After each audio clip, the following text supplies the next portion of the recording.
Kwangu mimi, uongozi sio tu kushika madaraka, bali ni kuleta mabadiliko, kuleta athari au impact na kuhamasisha pia.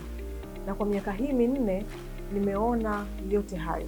Mheshimiwa Rais Dr. Samia Suluhu Hassan, uongozi wako kwangu umekuwa mwanga wa matumaini, lakini pia kwa wanawake wote wa Tanzania. Kama mwanamke, nimepata msukumo mkubwa katika uongozi wako, kwenye ustahimilivu wako na dhamira yako isiyoyumbika katika kuongoza kwako nchi yetu ya Tanzania. Umetuonyesha ya kwamba imani haitolewi tu, bali kujengwa.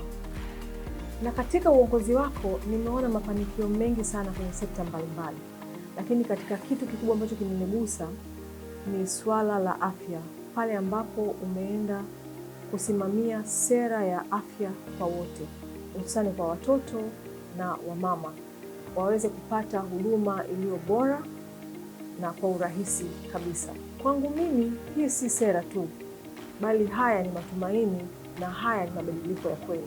Nikiwa kama mdau wa masuala ya afya, naomba nikushukuru Mheshimiwa Rais kwa kuweka msisitizo mkubwa sana kwenye ustawi wa afya za Watanzania.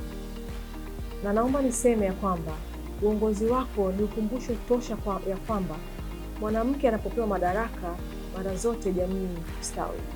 Asante kwa kutuonyesha ya kwamba hakuna ndoto iliyo kubwa sana. Asante kwa kuandaa njia ya kutufanya tuamini katika sauti zetu, ujasiri wetu na makusudi yetu. Na kwa sababu yako, mimi na wanawake wengi wa Tanzania we stand taller today. Asante sana Mheshimiwa Rais Samia Suluhu Hassan. Your leadership inspires me. Na mimi ni rafiki wa Samia 4x4. Heri ya siku ya wanawake duniani kote 2025.